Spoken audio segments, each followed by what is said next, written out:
Someone was shooting a gun. Runners screamed, volunteers scattered, the table upended, self-preservation kicked in. But not for Camille. Not for Kathleen. It wasn't themselves they wanted to protect. Their eyes met in a shared moment of pure, unadulterated terror. Taylor. Austin. Bennett. Where were Taylor and Austin and Bennett? Camille searched the scrambling crowd, through a cloud of hazy pink. She'd lost sight of Taylor. She couldn't see Taylor. She turned toward the kids with water guns. Edison had hit the ground. He'd thrown his hands over his head, but Austin wasn't beside him. Where was Austin? Then she saw them, tangled up on the edge of the grass. A familiar gun on the curb. Blood everywhere. No. No, no, no. No, no, no, no! Kathleen must have seen them at the same time, because she sprinted with her. Whose blood was it? Who was bleeding? One of the boys pushed himself up, but it wasn't her son. It was Bennett. Pale, small, shaking Bennett. Camille dropped to her knees. Blood was everywhere. So much blood. Her son's blood. "Somebody help!" she screamed. "Somebody call 911!" And then, she just screamed.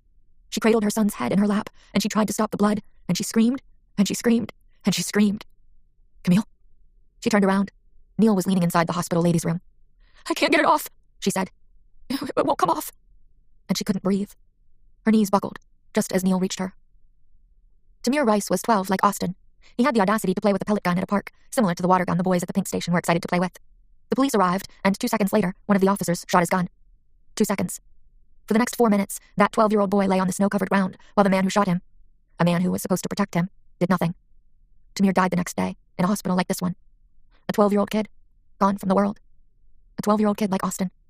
Anaya couldn't wrap her mind around it as she sat in that hospital waiting room, filled with guilty relief because Darius was safe beside her. Anaya and Mama had been standing at the finish line when it happened. They'd been waiting to cheer for Darius and some of Anaya's runners. They didn't hear the gunshots from where they were, not with the high school marching band between them and those 2 blasts. But the panic spread like ripples in a pond. "Someone's shooting a gun! Somebody's been shot!" For 8 agonizing minutes, Anaya and her mother had no idea if that somebody was Darius. When they finally found him, he was sitting on the curb in his ridiculous tutu, covered in color. The ambulance had already pulled away.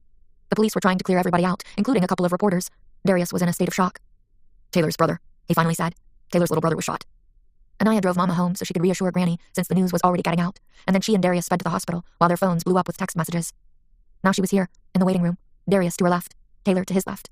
She didn't care that they were holding hands. She was too relieved that he was next to her, whole and healthy, able to hold anyone's hand at all. The sliding doors whooshed open. Marcus walked in, his eyes wide as they locked onto Anaya's. She stood. They hadn't spoken since she told him the truth about Kyle Davis. And now here he was, looking as wrecked as he looked the morning after the 2nd anniversary of her father's death, when he knocked on her front door and apologized. He came toward her and wrapped her in a hug, burying his face in her neck. "I'm so glad you're okay." Camille clutched Neil's hand as they sat in the crowded waiting room.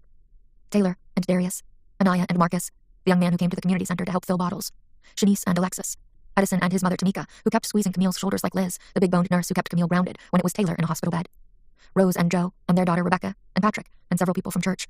Deb was at home with Paige, but her husband was there. Jen Covington, too. She came shortly after Marcus. She came with her husband, Nick, and she looked fit. It was an odd thing for Camille to notice, but she did.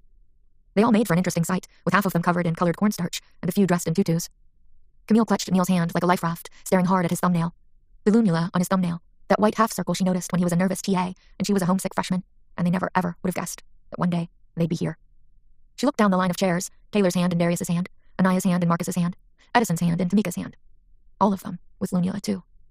A doctor walked